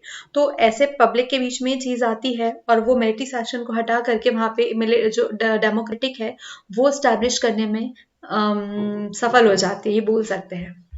The people of Bangladesh soon rose in support of of the demand for democracy student were in front, student भी इनके ऊपर सपोर्ट कर रहे थे। Ershad was forced to allow political activity on a limited scale, he was later elected as a president for 5 year. जो इरशाद थे मतलब कौन थे, जो मिलिट्री जो है रूल चल रहा है उसमें से एक जो है मतलब उसका फेस थे, तो ये क्या करते हैं अपने आप को 5 साल के लिए क्या कर रहे हैं, अपने आप को प्रेसिडेंट जो है वो बना दे रहे हैं, वो भी कैसे, इलेक्शन सिस्टम के हिसाब से, ठीक है। He was later elected as a अब इन्होंने इनको भी मतलब क्या कहा जाए, दबाया जाता है कि आप पॉलिटिकल फोर्सेस में आओ, तो इसी के तहत वो क्या करता है, मिलिट्री शासन को इसमें कन्वर्ट कर देता है।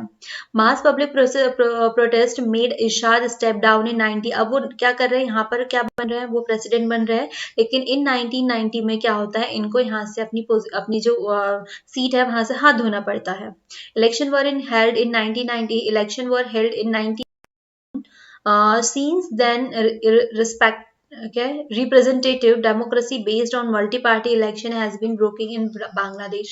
अब क्या हो रहा है, 1991 में यहाँ पर इलेक्शन होते हैं और इसके साथ में यहाँ पे बहुत सारी मल्टी पार्टीज हो जाती है, वही मल्टी पार्टीज जो कि शेख मुजीब जो है इन्होंने इसको खत्म कर चुके थे, अब ये खत्म कर देते हैं। इसके बाद में मतलब क्या हो रहा है कि 1991 से यहाँ पे डेमोक्रेटिक सिस्टम जो है वो आ जाता है, ठीक है, डेमोक्रेटिक सिस्टम जो है बांग्लादेश में शुरू हो जाता है। तो देखा आपने बांग्लादेश और पाकिस्तान में कैसे हम मिलिट्री शासन भी चल रहा था और साथ में इसके बाद में मिलिट्री खत्म करके हमने क्या शुरू कर दिया, डेमोक्रेटिक सिस्टम जो है वो शुरू कर दिया। तो चलिए बढ़ते हैं अब अपनी नेक्स्ट कंट्री की ओर। Monarchy and democracy in Nepal. अब भाई हमको मोनार्ची, देखो नेपाल यहाँ से क्लियर हो गया कि अब नेपाल में मोनार्ची है और उसके बाद में अभी डेमोक्रेटिक चल रहा है। मोनार्ची से क्या मतलब हुआ, अब यहाँ पे किंग राज कर रहा है, ठीक है। अब नेपाल के ऊपर बात करें तो यहाँ पर कौन काम करेगा, एक किंग है, उसके अंडर में ही सारी चीजें हो रही है। जब किंग आने से पहले भी ना यहाँ का मतलब हम थोड़ी हिस्ट्री में जाएंगे, क्योंकि अभी तक हम बांग्लादेश पाकिस्तान की हिस्ट्री में जाके ही चीजों को ज्यादा बेहतर समझे हैं, तो इसमें भी ऐसा ही करने वाले हैं। देखिए नेपाल वाला जो है ना इसमें बहुत ज़्यादा टफ नहीं है, एक छोटा सा टॉपिक है नेपाल वाला। देखो नेपाल में शुरू कहाँ से होता है कि नेपाल जो है पहले तो एक हिंदू राष्ट्र था, यहाँ पे राजाओं वाला सिस्टम चलता था। अब यहाँ पे क्या हो रहा है कि एक संवैधानिक वाला जो प्रोविजन है वो स्टार्ट तो हो गया था, अब धीरे धीरे यहाँ की जनता जो है वो ज़्यादातर क्या करती है, मतलब प्रोटेस्ट कर रही है। तो इसी बीच में आकर के राजा मान जाता है कि ठीक है हम प्रोटेस्ट कर लेते हैं, मतलब हम इस चीज़ को एक्सेप्ट कर लेते हैं, ठीक है, वो जो प्रोटेस्ट हो रहा था। तो अब वो एक संवैधानिक जो नया लोकतांत्रिक है उसकी मांग कर रहे हैं, लेकिन फिर क्या होता है माओवादी उसमें एक नए तरीके से क्या एंटर कर लेते हैं।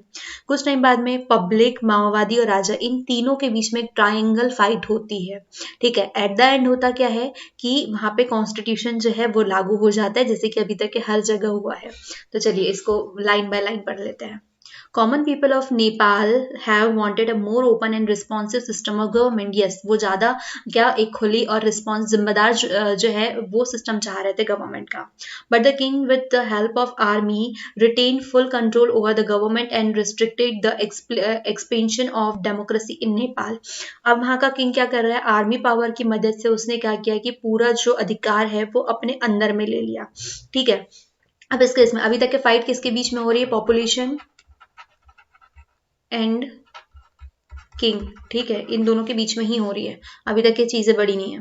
The king accepted the demand for a new democratic constitution in 1990 in the wake of a strong pro democracy movement. अभी जो प्रो डेमोक्रेसी मूवमेंट हो रहा है ना, मतलब क्या हो रहा है कि यहाँ पे जो पॉपुलेशन है वो ज्यादा ही प्रोटेस्ट कर रही है और इनसे बचने के लिए वो एक्सेप्ट कर लेता है कि मुझे एक न्यू डेमोक्रेटिक कॉन्स्टिट्यूशन बनाना है सॉरी, डेमोक्रेटिक बनाने के लिए राजा तो मान जाता है, लेकिन अभी समस्या यहाँ खत्म नहीं हुई है। ड्यूरिंग द 90s क्या Maoist were successful in spreading their influence in many part of Nepal। अब उन्होंने क्या किया कि नेपाल के बहुत सारे पार्ट्स में वो अपना हक जमा के बैठ चुके हैं। They believed in क्या erection against the monarch and the ruling elite। These led to a violent conflict between the Maoist guerrilla and the armed force of the king। For some time there was a triangular conflict among the monarchist forces and the Democrat and the Maoist। अब यहाँ पे क्या हो रहा था, पहले दो लोगों के बीच में होता है, जो माओवादी है वो और दूसरा कौन सा, किंग, इन दोनों के बीच में फाइट हो रही है। लेकिन आगे जाकर के पता है ये एक ट्रायंगल जो है वो सिस्टम बन जाता है, मतलब जो इनके गोरिल्लाज वगैरह होते हैं इनके साथ में इनकी फाइट शुरू हो जाती है। 2002 में क्या होता है, the king abolish the parliament and dismiss the government, thus ending even the limited democracy that exist in India, Nepal sorry. अब क्या करें, यहाँ का किंग जो है वो संसद को ख़त्म कर देता है, वहाँ की जो डेमोक्रेसी है जो बची कुची थी उसके साथ में मतलब जितनी भी मतलब वो भी ख़त्म हो जाती है नेपाल से। In April 2006 there were massive country wide क्या है प्रो डेमोक्रेसी प्रोटेस्ट। अब इन्होंने क्या किया, किंग ने क्या किया, 2002 में पूरा ख़त्म कर दिया, पार्लियामेंट डिस्ट्रॉय कर दी है, जितने जो बचे कुछ डेमोक्रेटिक राइट्स थे वो भी फिनिश हो चुके हैं। तो अब यहाँ पे क्या होता है, आंदोलन और बढ़ जाता है इन 4 साल में। तो 2002 में क्या होता है कि 2006 में कि ये बहुत ज़्यादा वाइड लेवल हो जाता है, मतलब हाई लेवल पे चले जाता है। तो अब यहाँ पे क्या हो रहा है, the struggling pro democracy force achieve their first major victory when the king was forced to restore the house of representative that had been dissolved in April 2002. The largely non-violent movement was led by the 7-party alliance SPA, the Moist and Social Activist.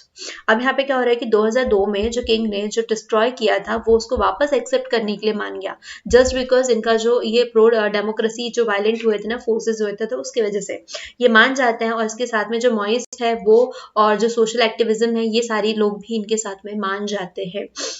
अब इनने क्या किया, जो non violent movement था वो 7 country द्वारा किया जा रहा था। Some section in Nepal still think that a nominal monarchy is necessary for Nepal to retain its link with the past. अब देखो यहाँ पे एक नया कॉन्स्टिट्यूशन बन रहा है, ठीक है, यहाँ पे स्टोरी पूरी खत्म हो जाती है, यहाँ पर एक नया कॉन्स्टिट्यूशन बन रहा है। अब ये कॉन्स्टिट्यूशन बन रहा है, लेकिन अब वहाँ की जो पब्लिक है, क्योंकि पब्लिक की डिमांड थी, पब्लिक ने प्रोटेस्ट किया हुआ था, तो पब्लिक अब कह रही है कि भाई क्योंकि नेपाल जो है उसको उसके अतीत से जुड़े रहना बहुत इंपॉर्टेंट है, तो इसलिए जो मोनार्ची है वो कंटिन्यू रखेंगे, भले हम डेमोक्रेसी लड़ेंगे लेकिन वो एक नॉमिनल होंगी, जैसे हमारा राष्ट्रपति जो है वो सिर्फ नाम मात्र के हैं। तो सिमिलरली यहाँ पर वो क्या करते हैं कि नेपाल में किंग वाला सिस्टम रखते हैं, जस्ट बिकॉज कि वो अपनी लिंक अपने पास से बनाए रखना चाहते थे। The Maoist group have agreed to suspend armed struggle. They want to constitute to include the radial program of social and economical restructuring. Clear, all the party of SPA may not agree with the program. The Maoist and some other political group are also deeply suspicious of the Indian government and its rule in the future of Nepal. अब यहाँ पे इन्होंने जो नया वाला formula मतलब जो structure ready किया हुआ था ना, तो यहाँ से जो एसपी की 7 पार्टी अलायंस थी ना, तो ये सभी लोग इससे सेटिस्फाई नहीं होते, और ये जेन्युइन ऐसी बात है कि एक फैमिली के सारे मेंबर किसी एक डिसीजन से सेटिस्फाई नहीं होते हैं, मतलब उन्हें चेंजेस करने होते हैं। तो ये मैटर नहीं रखा इस तरीके से, मतलब क्या हुआ कि एक किंग राज्य था जहाँ से मोनार्ची थी उसको खत्म करके नेपाल में डेमोक्रेसी जो है वो लेकर के ला ली गई। नेक्स्ट कंट्री है अब हमारी श्रीलंका। भाई मैंने पहली बार ना श्रीलंका को मतलब ऐसे, क्योंकि हमेशा हम क्या देखते हैं, इंडिया का मैप देखते हैं और वहां पे हम श्रीलंका को सिर्फ इतना सा देखते हैं, ठीक है, इसलिए मैंने पूरा ही श्रीलंका जो है वो बना रखा हुआ है। अब इथिक कॉन्फ्लिक्ट एंड डेमोक्रेसी इन श्रीलंका। अब हम श्रीलंका के ऊपर बात करें तो श्रीलंका में क्या होता है, श्रीलंका में कोई भी आर्मी मिलिट्री जो है वो नहीं चल रही होती है, ना वहाँ पे कोई आपसी वाद विवाद हो रहा होता है, यहाँ पे एक नया ही कॉन्फ्लिक्ट चल रहा है, ठीक है, ये इथिक कॉन्फ्लिक्ट है। और एथिक कॉन्फ्लिक्ट क्या है वो देखते हैं और कैसे डेमोक्रेसी जो है श्रीलंका में लागू होती है। और बहुत अच्छा एक फैक्ट है श्रीलंका के बारे में कि जब हम पढ़ेंगे ना कि बहुत सारे यहाँ पे कॉन्फ्लिक्ट्स हो रहे हैं, बहुत सारे वाद विवाद हो रहे हैं, इसके बाद में इसने इनका जो मेन पर्पस होता है ना, जो हर एक कंट्री का होना चाहिए, इसने उसको नहीं छोड़ा, क्योंकि हम जब युद्ध में मिक्सअप हो जाते हैं तो हम क्या करते हैं, हमारा डेवलपमेंट छोड़ देते हैं। श्रीलंका ने क्या किया, जब वो इधर लोगों से लड़ रही थी, साथ में अपना डेवलपमेंट भी लेके चल रही थी, क्योंकि अगर कल में उसको कोई हानि हो जाए, कोई फाइनेंशियली लॉस्ड हो जाए, तो वो अपने आप को जल्दी से रेस कर पाए। पढ़ते हैं श्रीलंका भाई वो रावण वाली लंका नहीं। After the independence politics in Sri Lanka was dominated by force that represented the interest of the major Sinha community. अब श्रीलंका के ऊपर बात करें Sinhala, Sinhala, okay, it's Sinhala, Sinhala, right, okay, ये कम्युनिटी है। अब क्या हो रहा है कि श्रीलंका में जब उसका अपना कॉन्स्टिट्यूशन शुरू होता है तो वहां पर एक कम्युनिटी होती है सिन्हला कम्युनिटी, राइट, वो होती है। अब हमारा जो इंडिया है, आप इंडिया के मैप लास्ट में देखो तो आपको तमिलियंस मिलता है, तमिलनाडु मिलता है, ठीक है। तो अब कुछ तमिलियंस जो है वो टर्न किधर कर रहे होते हैं, श्रीलंका में, वहां पे रहने के लिए, करेक्ट। तो अब ये लोग वहां पे मूव ऑन कर रहे हैं, तो इससे जो सिन्हला कम्युनिटी है वो कहती है कि श्रीलंका सिर्फ हमारा, सिन्हलाज लोग जो है कम्युनिटी है सिर्फ उसका है, हम किसी और को अपने डोर में एंटर नहीं होने देंगे, अपने घर में एंटर नहीं होने देंगे, आपके लिए दरवाजे बंद है। सॉरी। तो ये जितना भी पूरा मतलब क्या हो रहा है कि जितना वाद विवाद हो रहा है, सारी चीजें किसके लिए है, सब इसी वजह से है, क्योंकि ये जो कन्फ्लिक्ट चल रहा है ना उस वजह से। एक सेकेंड में इसका थोड़ा लाइट चेंज कर लूँ क्योंकि ये इशू कर, ओके। तो अब क्या हो रहा है कि जो तमिल है, तमिल वाले जो है मतलब जब श्रीलंका आज़ाद होता है उसके बाद में भी तमिलियंस जो है वो वहाँ पर जाना कंटिन्यू रखते हैं। अब जो सिन्हला कम्युनिटी है वो कह रही है कि हमें किसी और का इंटरफेरेंस नहीं चाहिए, हम सिर्फ हम ही रहेंगे। तो इस दौरान क्या होता है कि जो तमिलियन होते हैं वो अपना एक ग्रुप बना लेते हैं जिसे हम लिट्टा कहते हैं, वो उसको रिप्रेजेंट करते हैं, और जो सिन्हला कम्युनिटी है वो अपने आप को रिप्रेजेंट कर रही है। तो इन दौरान जो है ना फाइट ज्यादा बढ़ जाती है। इस बीच में क्या हो रहा है, इंडिया, क्योंकि इंडिया से ही तो लोग जा रहे हैं तमिल वाले, तो ये क्या कर रहे हैं, यहाँ पे शांति प्रस्ताव रखने की भी बात करते हैं, लेकिन ये चीजें होती नहीं है। यहाँ से ये जिनकी जो आर्मी जाती है उनके बीच में टेंशन कम करने के लिए ये उसी में लिट्टों में खुद जाके उलझ जाती है, और एक टाइम आता है कि वो उन्हें वहां से वापस बुलवा भी लेती है, ठीक है। तो हमारी जो सेना गई है वो कुछ टाइम बाद में ऐसा होता है कि बिना जो जिस पर्पस से जाती है वो सेना को वापस ले आती है, क्योंकि वो लिट्टो में जाकर फंस चुके थे। जब वो आ जाते हैं तो क्या करते हैं कि कुछ कंट्रीज होती है, क्योंकि दोनों ही कंट्री जो है आपस में झगड़े के लिए आतर हो चुकी है, मतलब बहुत बड़ा फाइट जो है वो होने वाला रहता है। तो कुछ जैसे स्वीडन हो गया, नॉर्वे हो गया, ये सब इन दोनों के बीच में क्या करते हैं कि मतलब बैलेंस करने की कोशिश करते हैं, और इस तरीके से क्या हो रहा है कि जो भी वॉर था वो खत्म हो जाता है। चलो लाइन बाय लाइन पढ़ते हैं। After its independence, politics in Sri Lanka was dominated by forces that represented the interest of the major Sinhala community. They were hostile to a large number of Tamils who had migrated from India to Sri Lanka and settled there. यही वही वाला बात हुई, ठीक है। This migration continued even after independence, and then Sinhala nationalists thought that Sri Lanka should not give concession to the Tamil because Sri Lanka belonged to the Sinhala का people only। वो यही कह रहा है कि वो सिर्फ हमारी है, तो हम कोई भी रिहायत जो है वो तमिलियंस को नहीं देंगे। The LTTE control the north eastern part of Sri Lanka. LTTE कौन है, जो कि तमिलियन को सपोर्ट करने वाला एक ग्रुप था। The 1983 onward, क्या है, militant organization the Liberation Tiger of Tamil Eastern, ये इसका फुल फॉर्म है लिट्टो का, ठीक है। तो ये इंपॉर्टेंटली याद रखना है, शायद ऑब्जेक्टिव में पूछ लिया जाए। Has been fighting an armed struggle army of Sri Lanka and demanding Tamil Ilam for a separate country for Tamil of Sri Lanka। Tamils of Sri Lanka, भाई इनकी डिमांड बहुत ज़्यादा हो गई। हम तो पहले भारत से आए हैं और उसके बाद में अब हम श्रीलंका में एक नई कंट्री बैठाना चाहते हैं जो कि सिर्फ तमिलों की हो, ठीक है, इनकी डिमांड हो जाती है। The neglect of Tamil concern led to the militant Tamil nationalism. अब यहाँ पर बहुत सारे जो तमिल हैं वो आ जाते हैं। The government of India has from time to time try to negotiate with the Sri Lankan government on the Tamil question. अब जो तमिल है उनसे वो डायरेक्टली इनडायरेक्टली बात करने की कोशिश कर रही थी, लेकिन जब मैटर नहीं संभलता है तो वो डायरेक्टली इंटरफेयर करती है, फिर ठीक है वो अपनी सेना भेजती है वहां पे। But in 1987, the government of India, for the first time, got directly involvement in the Sri Lankan Tamil question. India signed an accord with Sri Lanka and sent troops to establish relation between the Sri Lanka government and the Tamils. Actually, the Indian army got into a fight with the लिट्टेस, वो उन्हीं में फंस जाती है। जो लिट्टे होते हैं ना, तो इंडियन गवर्नमेंट जो है वो जाती है लेकिन उनके साथ में मिक्सअप हो जाती है। The presence of Indian troop was also not like much by Sri Lankans They saw this is an attempt by India to interfere in the internal affair of Sri Lanka. अब जब जो इंडियन कॉप्स आए हुए हैं वो क्यों आए हैं, ताकि इन दोनों के बीच में क्या करे, एक शांति बना करके रखे, ठीक है। मतलब वो क्या चाह रहे हैं कि मतलब कोई पंगे वंगे ना हो और इन सबको लेकर के बनाए रखे शांति। लेकिन जो श्रीलंकन जो गवर्नमेंट होती है, वहाँ के पीपल होते हैं, उन्हें भी ये चीज पसंद नहीं आती है। उन्हें लगता है कि हमारे इंटरनल अफेयर्स जो है, हमारे जो इंटरनल मैटर्स है, उसके ऊपर इंडिया क्या करना चाहती है, इंटरफेयर करना चाहती है। In 1989, the Indian peacekeeping force pulled out of Sri Lanka without attaining its objective. अब क्या कर रहे हैं कि जो श्रीलंका में जो हमने कॉप्स भेजे हुए थे, हम अपनी सेना को वापस बुला लेते हैं बिना अपने ऑब्जेक्टिव को फुलफिल किए। मतलब हम जो शांति समझौता करना चाहते थे वो तो नहीं होता, और हमारी जो गवर्नमेंट है वो इंडिया के कॉप्स को वापस बुला लेती है, ठीक है। ओके, यहाँ पे कुछ चीजें मैं मेंशन करना चाहूंगी जो शायद आपको पूछ लिया जाए।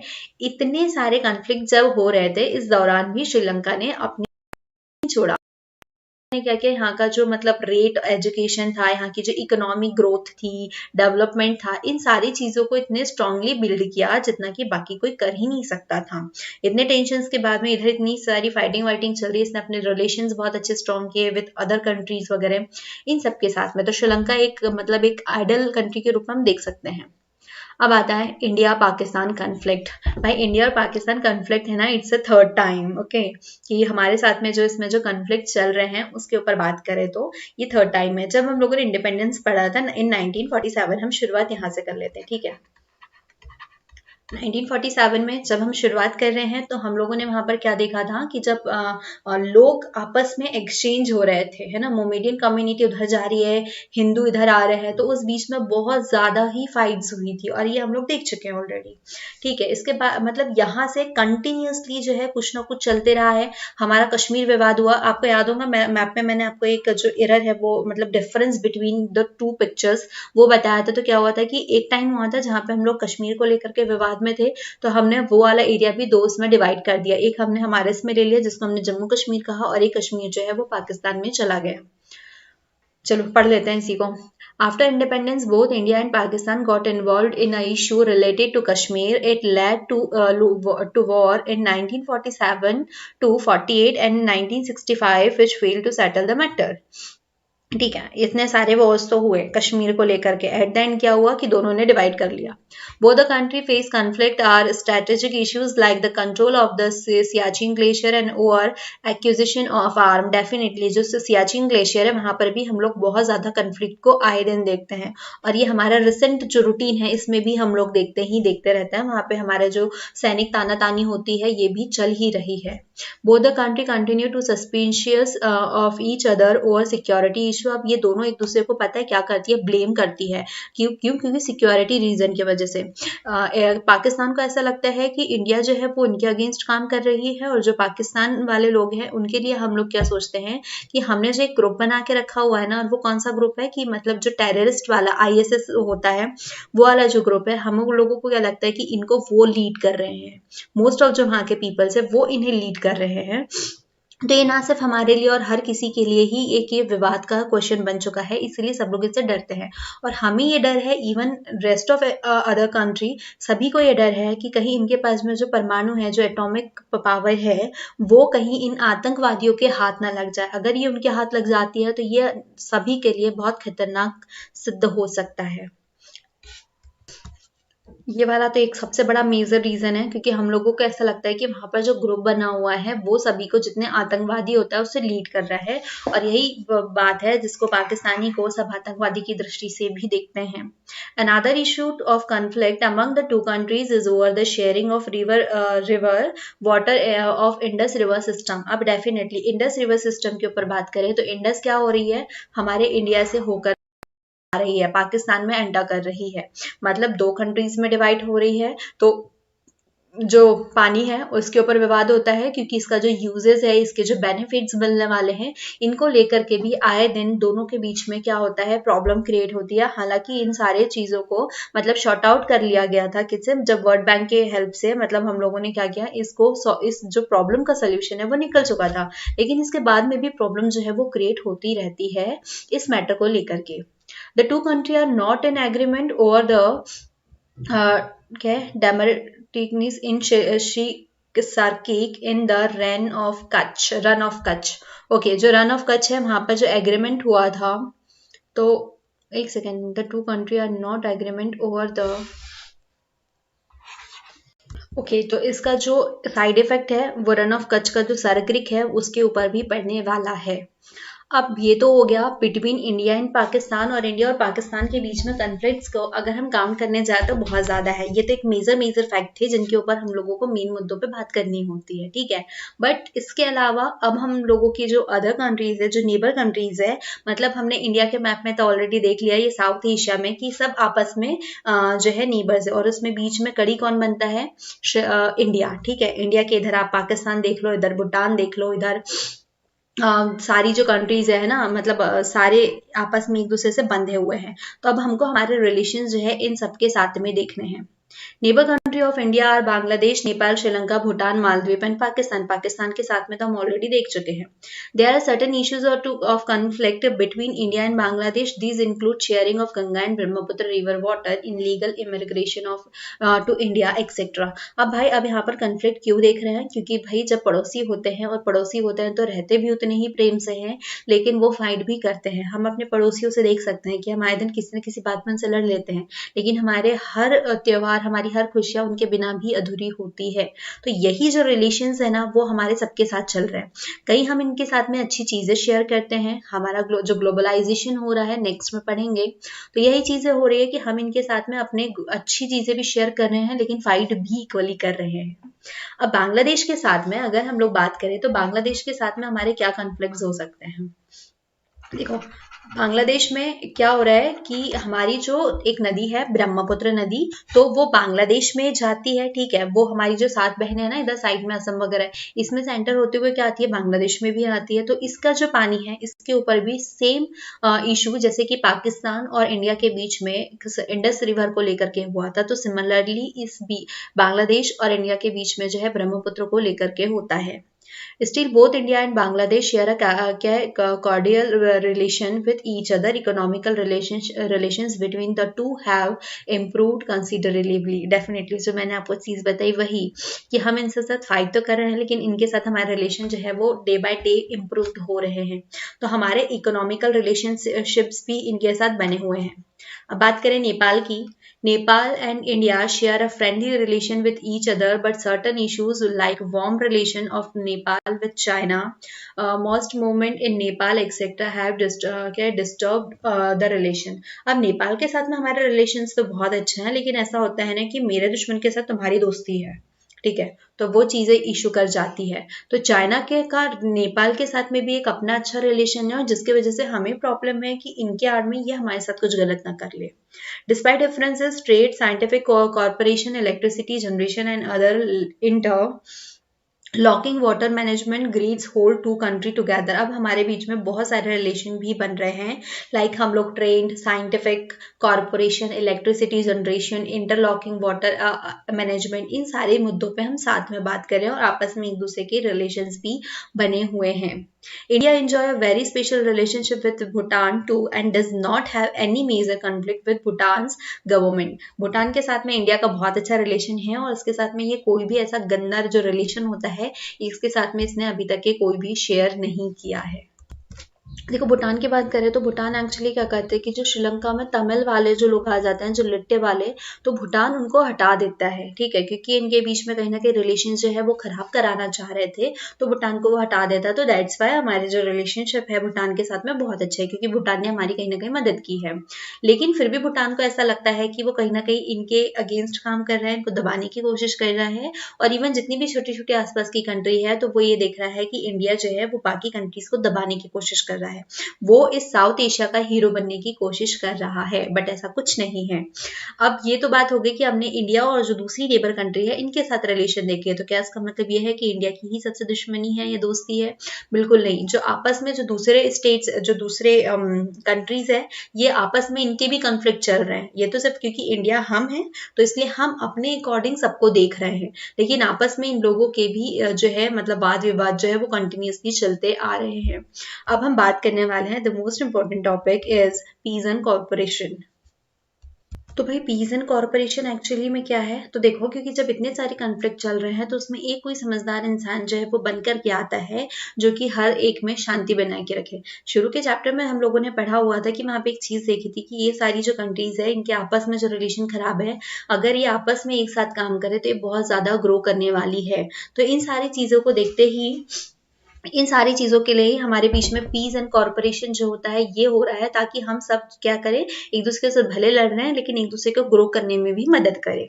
Even though there are certain issues of conflict among the South Asian country, they recognize the importance of cooperation and friendly relationship with themselves among themselves clearly, कि वो उन्हें importance पता है कि हमें हमारे जो relationships है उसके कितने benefit मिलने वाले हैं।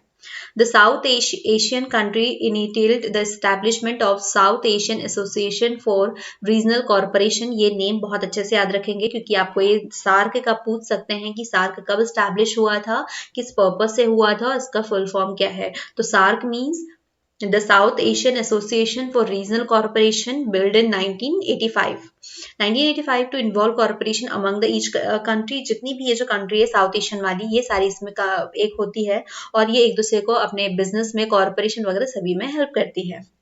The SAFTA 2004 by South Asian country to allow free trade across the border।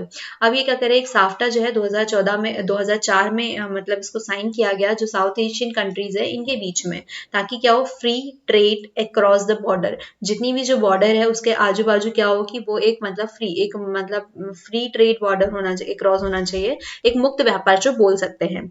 लेकिन इसमें पता है इश्यूज क्या होता है, कुछ लोग मना करते हैं क्योंकि ऑलरेडी जैसे कि श्रीलंका वगैरह के साथ में भारत के बहुत अच्छे रिलेशंस है, भूटान के साथ में, तो इन लोगों ने पहले नेपाल को तो वैसे ही मुक्त व्यापार जो है वो पहले ही कर चुके हैं कि नेपाल के साथ में आपका एकदम मुक्त व्यापार होगा, फ्री ट्रेड होगा। क्लियर। तो ये सारी चीजें। अब पाकिस्तान के ऊपर बात करें तो पाकिस्तान के साथ में हमारा जो रिलेशन है ये तो इतिहास गवाह है, कभी हम क्लियर नहीं कर सकते। लेकिन फिर भी इन सारी चीजों को बढ़ावा देने के लिए कई बार क्या होता है, मतलब ना सिर्फ पाकिस्तान, अलग अलग कि हमारे यहाँ पर जो है हमारे यहाँ के जो लीडर्स होते हैं वो आना जाना करते हैं, मतलब कहीं ना कहीं जो रिलेशनशिप होती है ना उसको बेटर करने की कोशिश की जाती है। इसे समझने के लिए ना आप ये समझ सकते हैं कि जब हमारे किसी पड़ोसी के यहाँ कोई फंक्शन होता है तब हम भले कितने वाद विवाद हो फिर भी अटेंड करते हैं, जस्ट बिकॉज कि हमें उसको एक बड़े रूप में, बड़े संघर्ष में नहीं बदलना है। तो यही सारी चीजें जो है वो पड़ोसी कंट्रियों के साथ में भी की जाती है। Although there has been issue between India and Pakistan, measures were being taken to bring cardinal changes between the country. There is also an outside power which influence the reason China and United States remain key player in South Asian politics। South Asian की politics में China और America का अपना ही role play हो रहा है क्योंकि ये इनके दोनों मेंबर भी नहीं हैं। तो इट्स ऑल अबाउट गाइस, जो हमारी साउथ एशिया थी इसकी जो कंट्रीज थी कैसे उन्होंने अपने आप में डेमोक्रेटिक लाया, कैसे वो एक दूसरे के साथ में रिलेशन बना करके रख रही है। तो अभी तक के हम लोगों ने ऑलमोस्ट सारी चीजें कवर अप कर ली है। लाइक कोल्ड वॉर जो था कैसे, मतलब शुरू से जो है ना, मतलब एक दुनिया, क्या कह रहे हैं, जब हम लोग ब्रिटिशर्स जा चुके थे फिर एक दुनिया जो शुरू से बिल्ड हो रही है तो उसकी ओर हमारे जो है कदम जा रहे हैं, क्योंकि सेकेंड वर्ल्ड वॉर के बाद में ऑलमोस्ट डिस्ट्रॉय हो चुकी थी। कोल्ड वॉर हुआ, फिर कैसे धीरे धीरे सब अपने आप को स्टैब्लिश कर रहे हैं, कैसे अपने आप को आगे बढ़ा रहे हैं उसी चीज में। तो साउथ एशिया का डन हो चुका है। आई होप आप लोगों को समझ में आया होगा। Thank you.